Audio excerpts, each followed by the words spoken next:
Hello students, welcome to Sagar Sharma classes. आज हम आपके लिए लेके आए हैं एक्सपेक्टेड कट ऑफ वीडियो जो इस बार एग्ज़ाम हुआ था यूजीसी नेट जून 2023। दोनों शिफ्ट की हम आपको एक्सपेक्टेड कट ऑफ बताने का प्रयास करेंगे और ये कट ऑफ आपकी काफ़ी हद तक सही होंगी, ऐसा मुझे विश्वास है। तो आप इस वीडियो पर बिलीव भी कर सकते हैं। इसका कुछ रीज़न है, मैं ऐसा क्यों कह रहा हूँ वो आपको भी वीडियो पूरा देख के पता चल जाएगा और आप अपने स्कोर देखकर पता लगा लेंगे कि आपको आगे के लिए तैयारी करनी चाहिए या नहीं करनी चाहिए। तो चलिए स्टार्ट करते हैं। तो सबसे पहले इस बार दो शिफ्ट में पेपर हुआ था आपका। तो शिफ्ट 1 और शिफ्ट 2 दोनों का लेवल काफ़ी आपका डिफरेंट था। शिफ्ट 1 की बात करें तो पेपर 1 मॉडरेट और पेपर 2 टफ। ये सब स्टूडेंट्स के ओपिनियन है, कोई भी अपने मन से मैं नहीं बता रहा हूँ। मैंने खुद शिफ्ट 1 में पेपर दिया है तो आई कैन फील इट।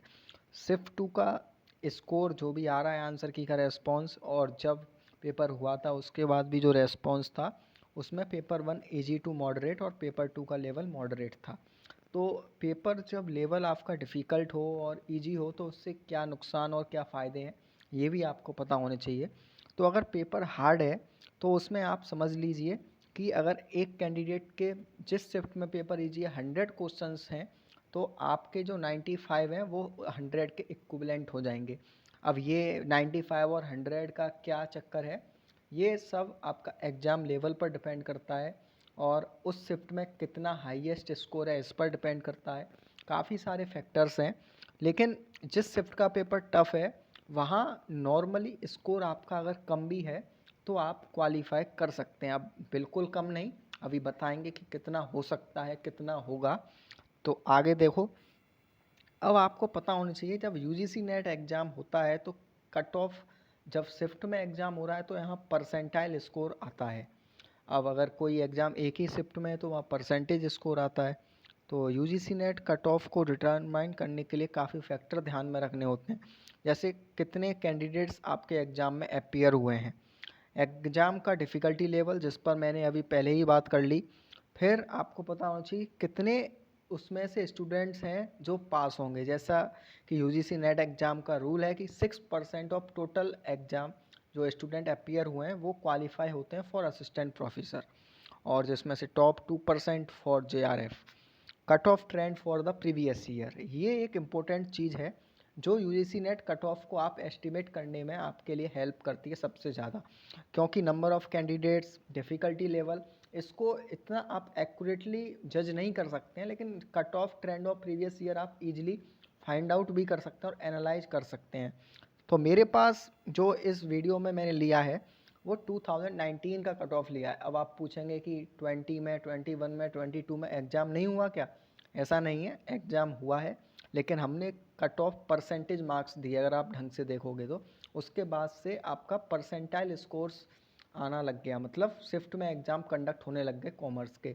तो ये परसेंटेज से आप कैसे पता लगाओगे कि आपका कितना स्कोर बनेगा? तो इसको अच्छे से समझ सकते हैं हम। जैसे मान लीजिए अगर आप अनरिजर्व्ड कैटेगरी है तो 62.67 परसेंटेज पे आपका जेआरएफ हो जाएगा। इसका मतलब कितना स्कोर हुआ आपका? 62।